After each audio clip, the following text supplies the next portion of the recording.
Hey guys, this is the final review on the subtank. I posted a video about the subtank insulator melting a few days back. It's reached about 10,000 views and up. I am happy that everyone is concerned about this.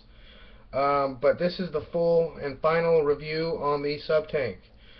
Alright, I am using radiator fluid in the subtank right now, but I have the replaceable coil head. The replaceable coil head does not have any problems with this liquid. Neither does this glass. Okay, alright. The rumor is saying it breaks glass. Yes, it does, but only cheap glass. Alright, you know, like these cheap little atomizers. It breaks those, of course, because they're thin, really thin. Now, I'm going to say one thing. Coil heads are my favorite. The reason why, I can use any liquid I want with it. Any liquid. Goes from max VG, 50/50 PG, anything I want. My favorite coil head will be probably the 0.5 ohm. 0.5 ohm is probably the best in my opinion. I like it better than a rebuildable tank, but I also love my rebuildable section as well. The 1.2 ohm coils, I am not a big fan of. It mutes the flavor. Not as much flavor as I want, and not only that, I gotta set my watts a little lower. I like to vape at a higher wattage. I know the coils, different ohms vape at different watts, but you know, I like to see my watts a little bit higher, and just my own opinion, I like to see more power. Now about this tank, these O-rings are very thin. You can break them easily. All right. Keep them O-rings clean, and do not manhandle them. They will break on you. I have not had one break on me yet, but I have seen how thin they are. They are thinner than the average O-ring.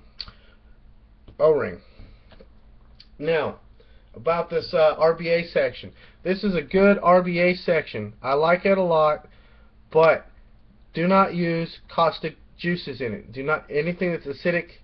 It will eat that insulator up.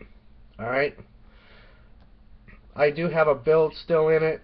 I was actually vaping Eve Famous 4. You can see how dark the wicks are. That's just because the liquid's dark. But it was built at a 0.6 ohm. That's usually the ohms I like with this tank. Is around between 0.5 and 0.8. Anywhere from between. Now, on this section, you can unscrew this section if you ever need to replace your insulator. I heard the K-Fun Light insulator works in this tank. I am not completely sure. I've not tested it myself. I'm not going to test it. I want an actual insulator from Kanger. I'm going to mention about that. Kanger did reply to my last video. They said they're definitely looking into the issue. They have not seen this problem before. Of course not, because not many people use fluid anymore. I do. I love the shit. Alright? The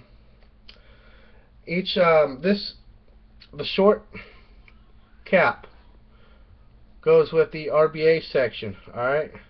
It just goes with it. You will not be able to use it with your coil heads because it would be too short for one, and you'd flood your tank. As for saying, the cap that's on this with the coil head is too long. You put that in there, you're going to short your coil out. I'll let you know that ahead of time. People have been asking, how do you fill this tank? It's easy. You fill it just like you'd fill a freaking Atlantis. Alright? Oh, yeah. You tip it upside down, take the drip tip out. Taking the drip tip out makes it a little easier to fill this tank because you can just set it on your counter.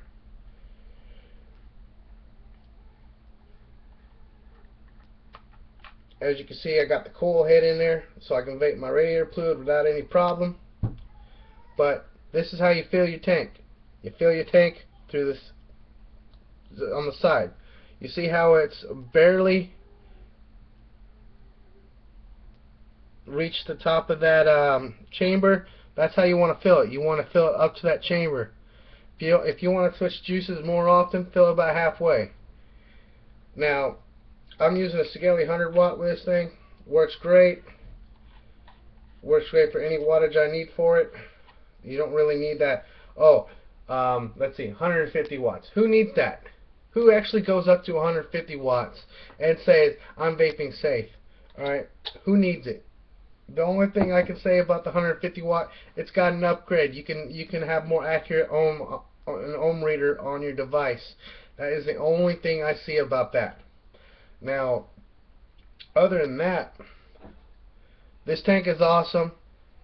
I rate this tank 10 out of 10.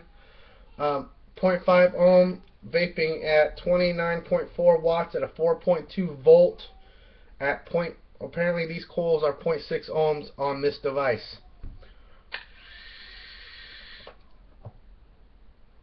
That's a 50-50 blend, folks.